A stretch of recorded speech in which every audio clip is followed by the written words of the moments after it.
So anyway, Jane and I were asked to say something tonight and to give the background, the history, if you like, of our association with Borneo and why Edda and James are actually away there. And also, more than that, why we've got a flag up on the wall there it's the flag of Sarawak, and why we make such an emphasis on these things. So history is what we were asked for, but before we get to history, I thought we'd do a little bit of geography. Because it's amazing how many people don't really know where Borneo is or what Borneo is. So up on the screens there, you will see most of the island of Borneo. It's actually the third largest island in the world, behind Greenland and New Guinea. New Guinea is just a little bit to the west, to the east rather, from there, and is only slightly larger. Australia doesn't count as an island. Apparently Australia is a continent or subcontinent, whatever. So it's a big island.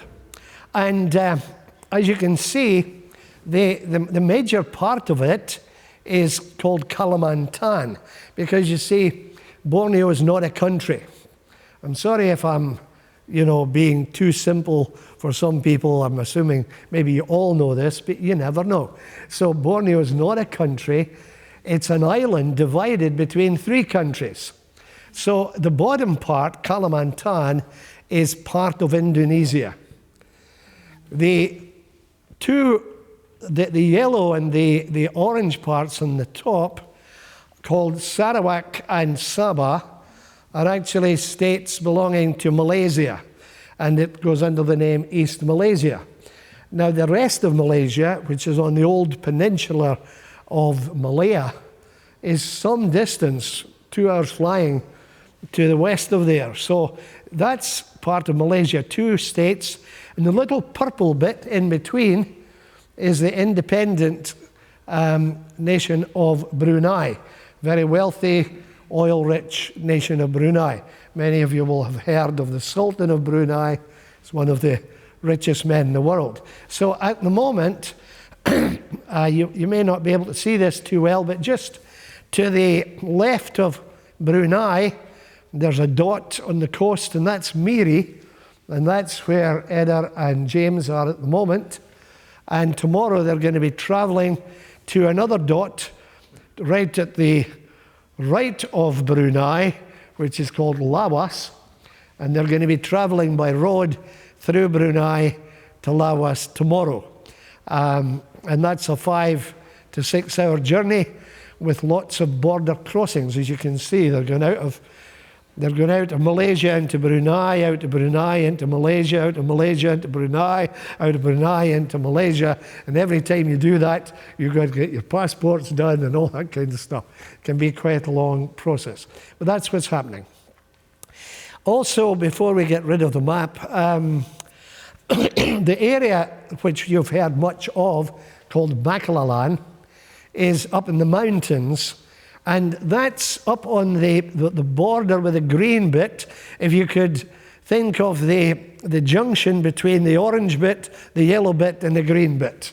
Right up there is Baclalan. It's in Sarawak, and it's up in the mountains right on the Indonesian border.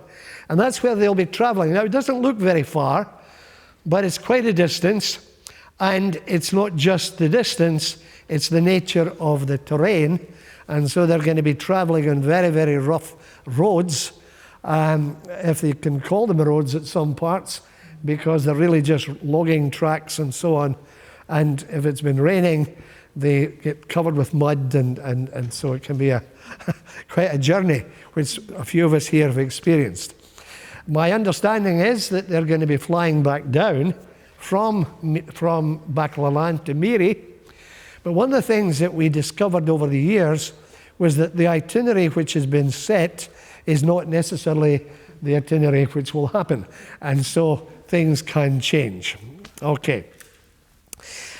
Just to give a little bit of background to what the links have been. They've been mainly with a tribe who are up in what they call the highlands up there in these mountains, an indigenous tribe called the Loon Bawang. I'm spelling that out very, very carefully so we get it right. It's two words, Loon and Bawang.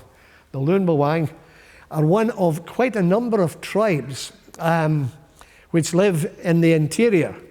Other names which will crop up if you look into this in any way are the Kalabits, the Kenyas, the Kayans, and the main and largest tribe, which are the Iban, spelt I-B-A-N. The Iban live lower down in much of Sarawak, out of the mountains in the flatter jungle areas. But Borneo is it's an island that's covered almost entirely with tropical jungle, apart from the areas which have been cleared through the logging or have been cleared for growing rice and rubber and so on. The Loon Bawang, like all these other tribes, traditionally were headhunters. And they were very fierce. And as you can imagine, they were not the friendliest of people to go amongst. And Sarawak and Sabah were both under the British rule for a good long number of years. And so there was a governor in Sarawak and one in Sabah, which used to be called British North Borneo, actually. The British governor was there, and he used to send government officials up to the Loon Bawang area on government business, and they didn't come back. And so he would send others, and they didn't come back, and he began to figure out what was happening. Every time they went up there, they got their heads chopped. And so that was the kind of situation. It was a terrible situation. And they had developed a rice wine, which they became addicted to. Now, when I talk about a tribe, by the way, I'm not talking about a couple of dozen people living in a small village. We're talking about maybe up to 100 or 200,000 people spread over an area. So it's quite large. So they were drinking this rice wine, particularly up in Baclalan. And before the sun was up in the morning, they were drunk. And they were ridden with disease. They weren't looking after themselves or their rice fields or anything. They weren't working. And one man came to the governor at one point, and he said, if we don't do something about this tribe, they're going to die out. To which the governor apparently replied, great, best thing. Well, there's a book actually, which I have here. Many people have read it. There's a few copies kicking around. If anybody is really keen to read it, it's called Drunk Before Dawn. It's the story of the Loon Bawang and of the hill tribes, what was happening. Written by Shirley Lease, who was a missionary with her husband there for many years. 3 young men in Australia, Hudson Southwell, Kerry Tolley, and Frank Davison. Hudson Southwell was called after Hudson Taylor. Kerry Tolley was called after William Carey. And Frank Davison was called after I don't know who. But they had a call to go into mission. And they felt that God was leading them to go to the headhunting tribes of Borneo. And so they traveled, this is cutting a long story short, they traveled to Sarawak. Now, I should have maybe brought more of these books around.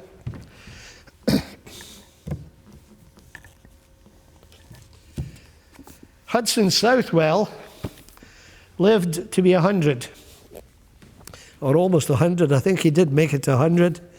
And this is his story, Uncharted Waters, so you get the whole story of what happened in this one. But they came to Sarawak and they went to the governor, to the British governor, and they said, we want to go and we want to witness and be missionaries to the tribes. And the governor, apparently, who didn't want to be bothered with them, said, okay, I tell you where you can go. Why don't you go up there to these people, probably thinking that's the last I'll see of them. And so over a period of time they did. They made contact and they brought the gospel. And to cut a very long story short, a revival broke out amongst the tribes, and whole tribes were converted to Christ. It's a really remarkable story. And they set up a mission called the Borneo Evangelical Mission. I think it was founded in 1928.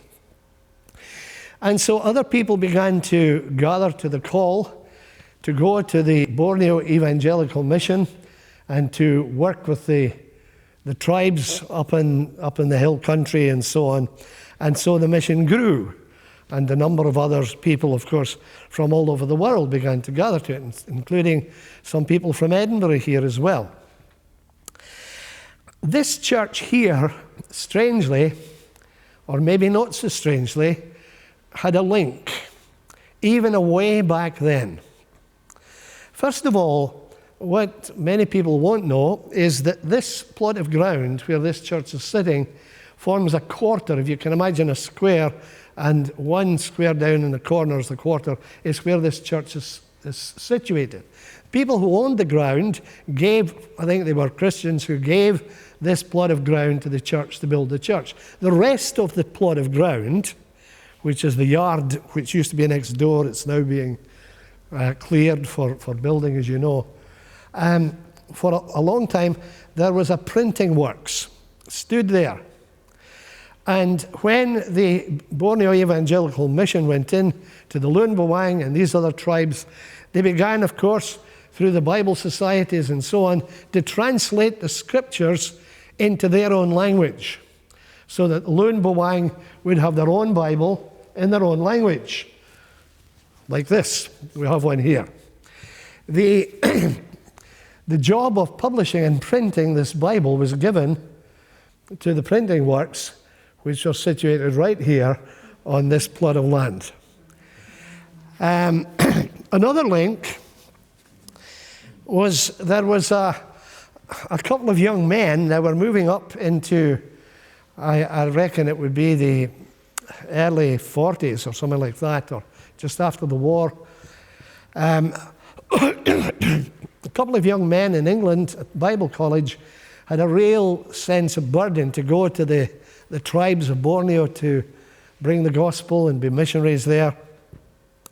One of them was called Trevor White, and the other had the name Ambrose Else.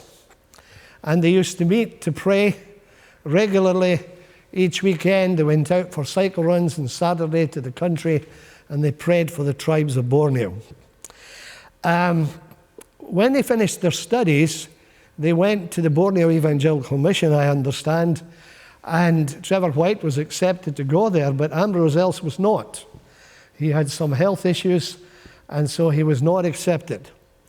And so he felt that God was leading him into Baptist ministry, and so he prepared to be a Baptist minister, and he answered the call to his very first church, which was called Leith Baptist Church in Madeira Street, Edinburgh, right here. So Ambrose Else came and had a very successful ministry here. He came back at a later date, many years later, just before I came, in fact. And so he had two ministries here. But you see, he brought something in his spirit and his heart into this church, which made a link as well. Now, I'm going to ask Jean to come up at this point, because I'm talking about people who are feeling they were being called to go to Borneo. Jean, I think you need to sit in this one. All right. And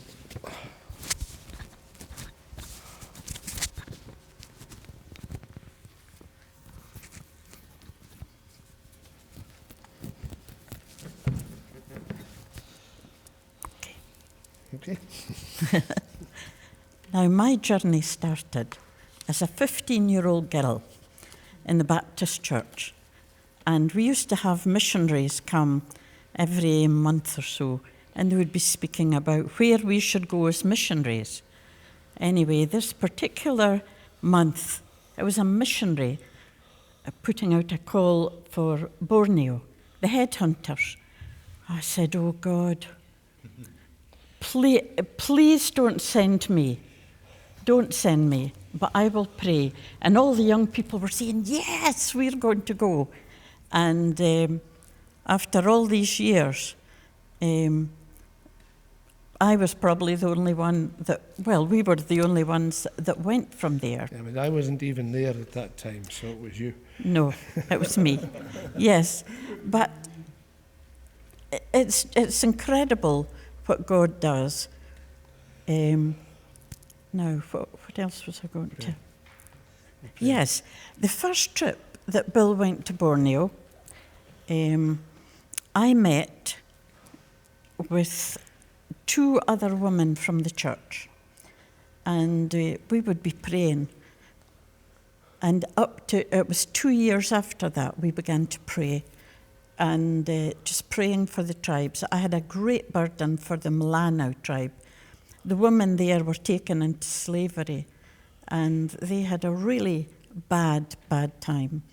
But God put a real burden in my heart for the tribes.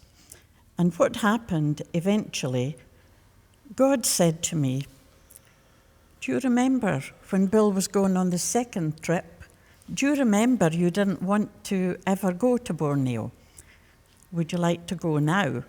Because you need to be released from that prayer, never send me, don't send me. And my other friend that I met with, Pauline Harding, her and her family, they went to Cambodia for 2 years. Our first trip, when we went to Sarawak, we went for 9 weeks. It was quite a lengthy trip, but I just have felt all the way through, from then and all the way through, just a great sense of just loving the tribal people, knowing that if I'd ever had a chance to be a missionary, that would have been the place in the world that I would have gone. And still my heart warms within me when I pray for them, think about them, and just know what an incredible people they are. Okay.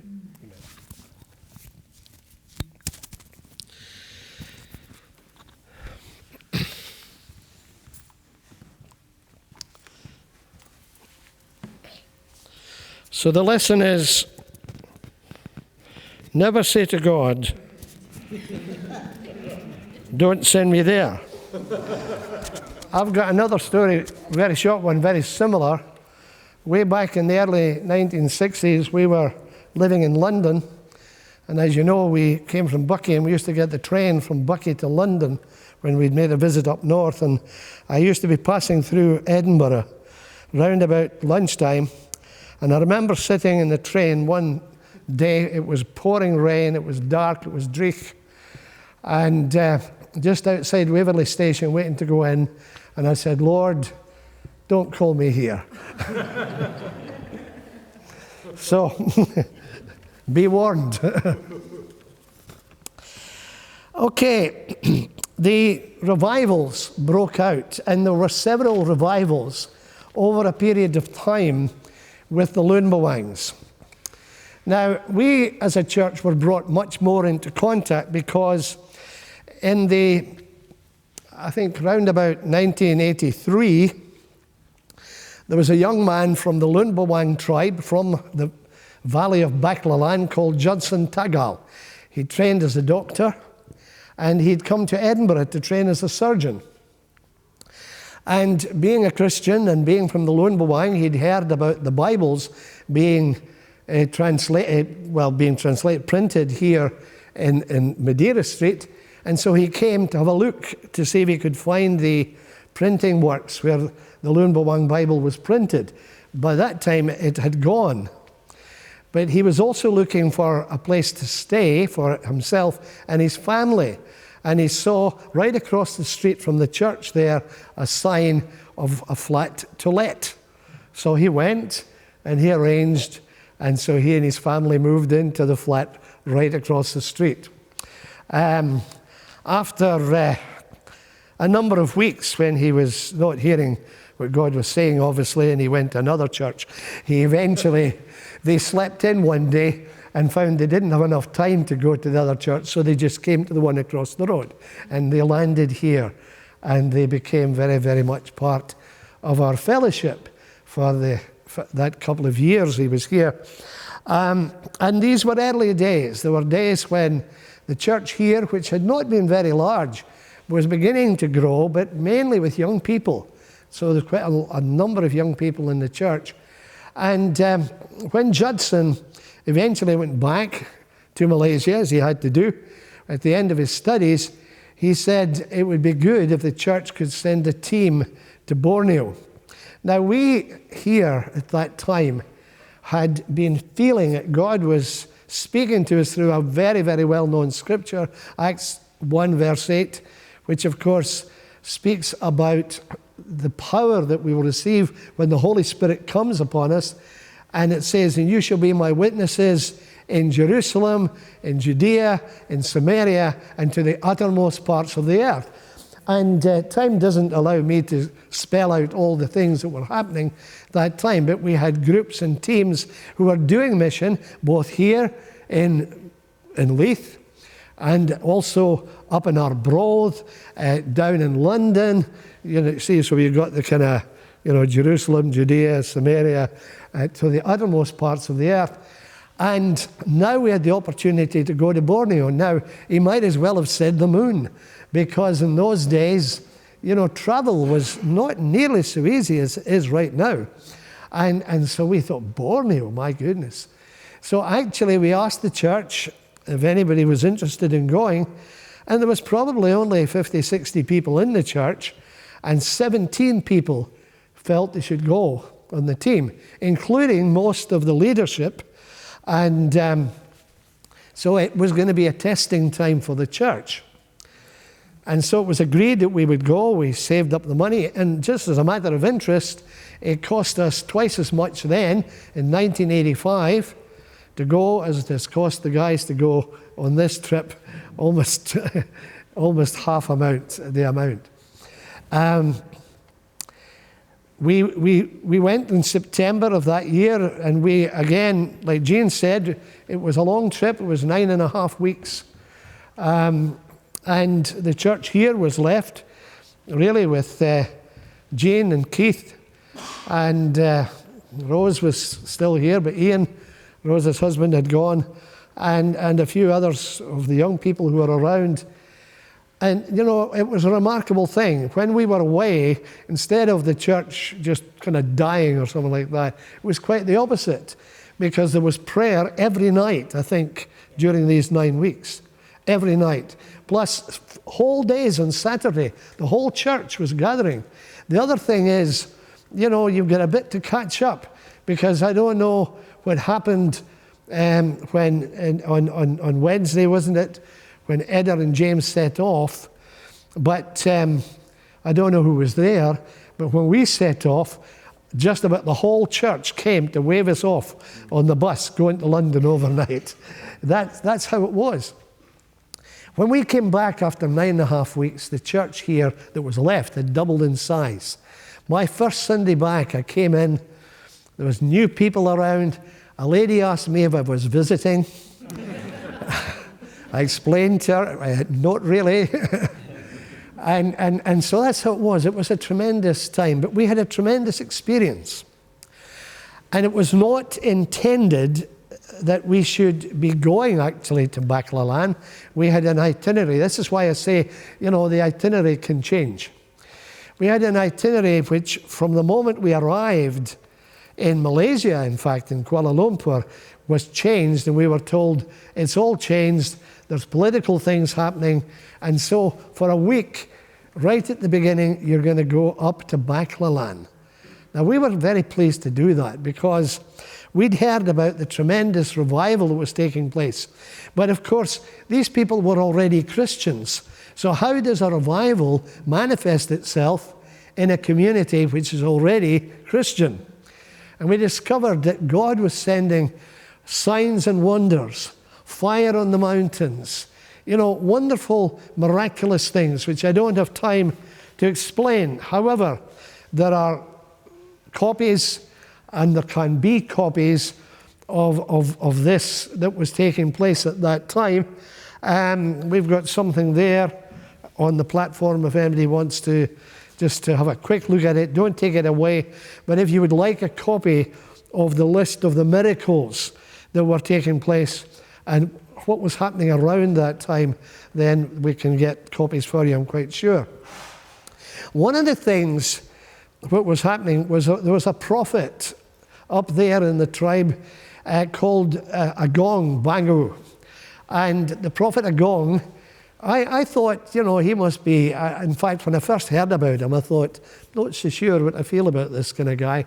I believed in prophecy, but this sounded a wee bit cultish, The prophet would go for a month up into the mountain to pray, and he would come back and he'd say, well, this is what God says. And the people would say, oh, okay, this is what we need to do, and so on.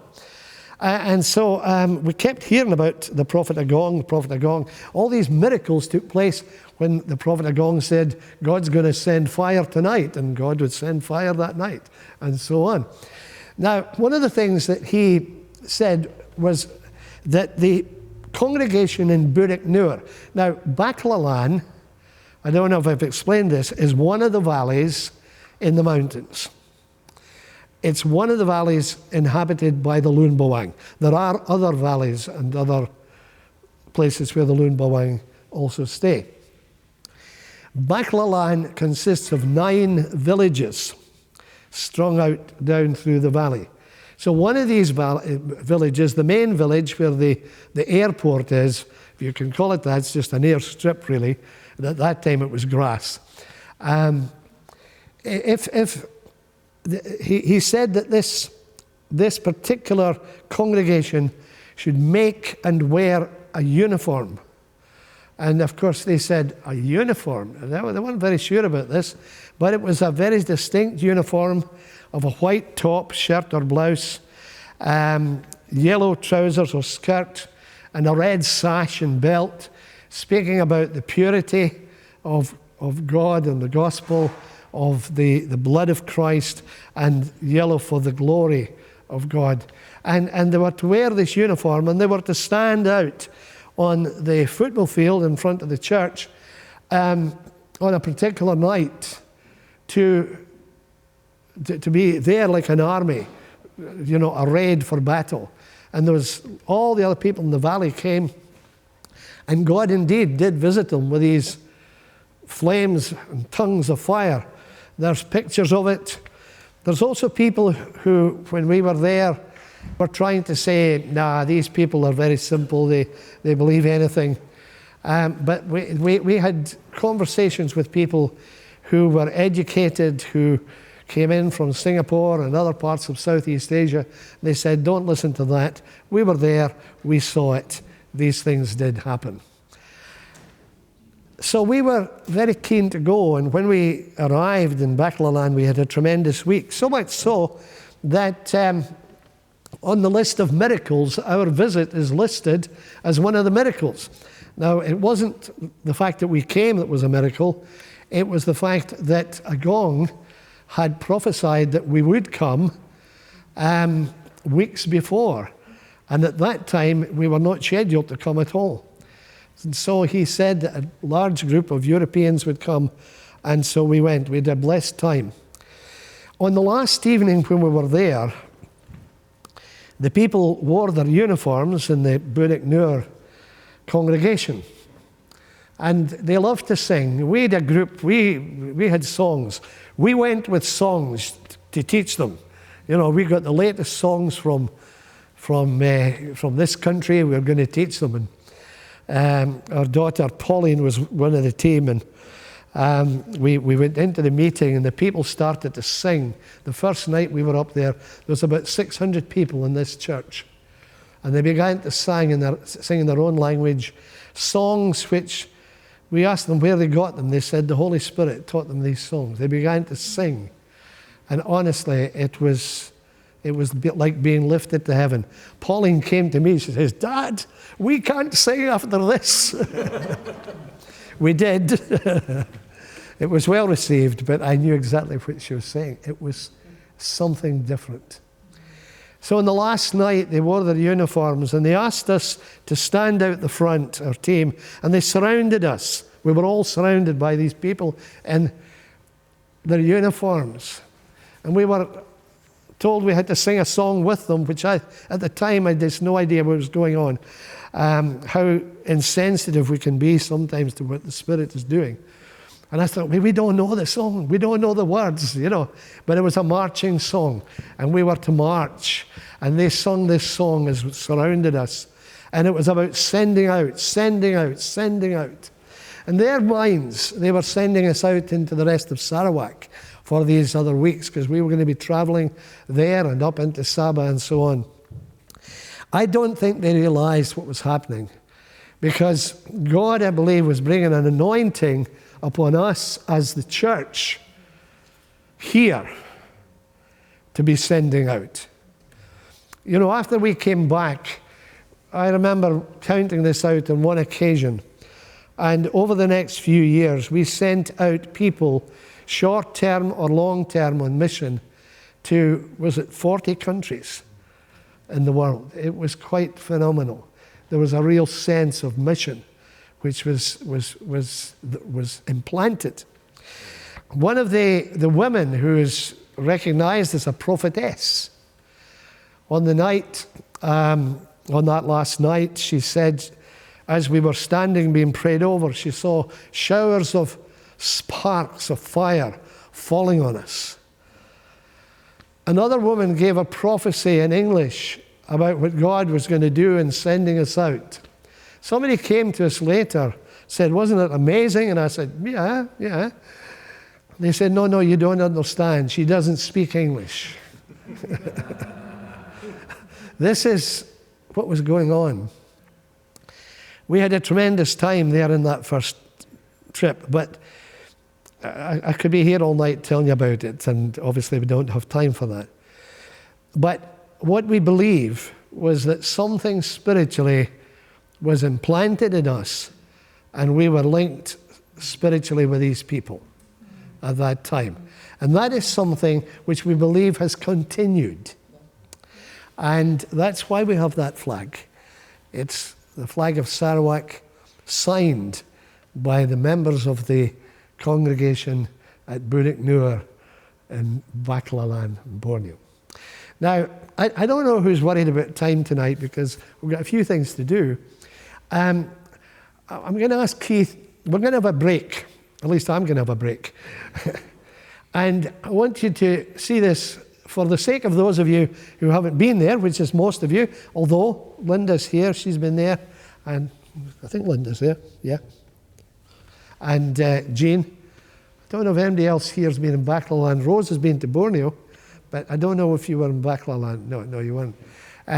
But just to let you see something about what Baklalan is like, I called it heaven on earth. It had absolutely everything. When we got there, it was beautiful. There was the church. There was this lovely food. There was the football field right there. Everything was just as it should be in heaven. And but there's a real sense of God's presence. So I want you to watch this first clip. We've got another one later. This first one is not a Christian one, although most of the people you see are believers. And so you will see Nelson, who was Judson's secretary and went into politics. So you'll see the guy who speaks at the end in English is Mutang Tagal, whom Eder and James are having breakfast with tomorrow morning in Mary, and he's Judson's brother. and they're very much part of the leadership of the church there. So this first part is just to let you see what Baclalan is like and something of the culture, okay? It's a little... And you saw on the clip there some of them going up through a jungle. It's like that. You have to walk right up to the summit, and it's jungle all the way, and it's not an easy climb. But they go up there to pray, and they've actually built a village up on the top so they can go and live there. They've built a 1,000-seat auditorium so they can have their meetings and conventions up there.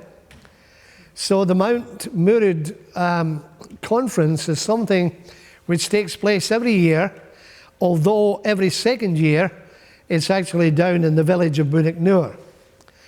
And we in the church here had some input into that and encouraging them to develop this prayer ministry and encouraging them at one particular time to persist with it and to continue to do this and to make it something that they could spread out to others in the world, not so much to advertise all over the world, but that people from all over the world would come and participate in this. Just a comment as well in passing. We in the church here have had, I think this trip that the guys are on right now is number 15.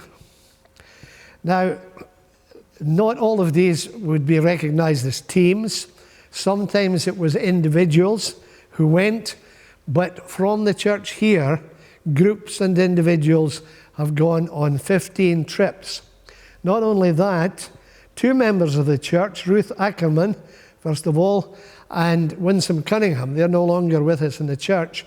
They went and spent 6 months or a year, something like 6 months at a time there. And Ruth, who was young, she went with a team of young people over there and then went back. She became known as the White Loonbawang because she was very much part of everything that was taking place. And she brought back the uniform which she wore as one of the members of the church at Bunik Nur when they wore the prayer uniform. We, at one point, felt that it was appropriate for us, had a word from the Lord, that we also should have a prayer uniform. Now, I should also mention that, in fact, after that, all the other villages developed their own prayer uniforms, and so it's a common thing. And when they have the big annual conference, at other times, they all wear their prayer uniforms. But we decided that we should do something similar. But to make that connection, we used the prayer uniform from Loonbawang, from Baclalan rather, the Loonbawang one from Baclalan, to pin onto the uniform that we have. So what we're going to do is we've got them over there. It's just in the form of a tabard that you put over your head. And we invite you to wear this tabard when we go into the next section, which will be starting to pray. If you don't feel you want to do that, it's quite okay. But those who would like to wear the tabard, please do so. On the front, there is a picture which was developed by Gordon Ackerman, who was one of our elders here. It's of a mace, which is the rule and authority that we have in prayer. And so that's there. And the little red and yellow and white tag on it is from Baclalan, is part of the prayer uniform of the Loonbawangs, which God gave to them in these times of revival. One of the things, another thing I should mention, not only 15 trips, I counted 40 people from this church has been there at one time or another. There's not 40 people in the church now who have been there. Most have moved on. Brian, I missed you out early, didn't I? I'm sorry about that. Brian's been to Baklalan and to Borneo, of course. And many others went on other trips. And Flavio was a Brazilian who was working with us here, was the first Brazilian to go. And we established a link between these three nations, which is Scotland, Borneo, and Brazil, represented by the flags on the wall there. And we established that prayer link, that they would pray for us, and we would pray for each other, and so on. James Belton and Gail actually went to Brazil to get married so that that link would be established. They felt it was part of the prophetic working out of joining these nations together, having prayed in Borneo, having prayed here in Scotland, and then also in Brazil. The needs at the moment are a little bit different. When we first went there, there was no communication. There was no phones, there was no internet, nothing of that nature, obviously. Now that has changed. They have internet, they have phones after a fashion. I'm not sure what they can do, but when Elisangela, who was with us in the church here, a young Brazilian woman, went with us, she actually stood outside the church in Burik Nur and phoned her mother in Brazil over a... So things have changed. But as things have changed, whilst access is still not easy, the outside world is coming in. And the young people, you know, the older people who have been part of the revivals and so on, are concerned that the young people catch the same vision and catch the same sense of the move and the fire of God. And what they're saying, and what we should be praying for James and Eder at the moment, is that they bring something of what they imparted to us, that we can bring something back to them to encourage them and to help them. Because they've said what we need is a revival. They're saying they need revival. Now we're going to show you another clip, and this one is a bit longer, but what I was suggesting is that we use this for prayer.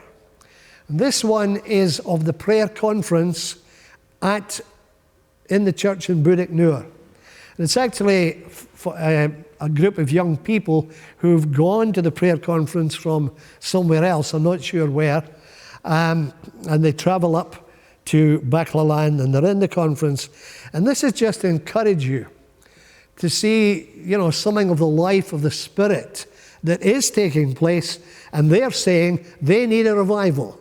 When you see this, you're going to say, wow, we could do with that one. But, you know, when God really begins to move, you see much, much more. One of the things we need to recognize is that the church which was formed there out of the Borneo Evangelical Mission, it's called the SIB Church. SIB is Sedang Angel Borneo in their language. And it has grown, it's spread right throughout Sarawak and Sabah.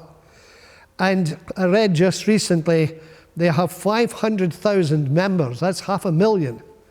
Now, out of a population of the two states of around the same as Scotland, which is just over 5 million, it means that 10% of the population are members of this mission church. And mostly, not entirely, but mostly in the tribal areas through the revivals that broke out there. It's a tremendous story, but they still feel that they need more of the power of God's Spirit because they are situated, we're not showing that today, but they're situated in Southeast Asia, surrounded by Indonesia, the largest Muslim country in the world, to the east, the Philippines, and to the north, the Buddhist countries like Cambodia and up into Vietnam and all these things around Indochina, and over to the west, the Hindu countries like India and so on. They sit in the midst of that, and there is this strong mission church. And they used to say to us, one of the things we found, they're so humble. Really too humble, we felt. You know, but partly it's the culture. And they would say, you know, we welcome our friends from Scotland. First of all, we want to apologise that the accommodation we've given them is not very good compared to what they're accustomed to. And our food is not very nice compared to what they must eat. And our hospitality when they arrived wasn't very warm and welcoming. And you know, it was totally the opposite. But that's how they are. And they would say, oh, we are just a very simple people.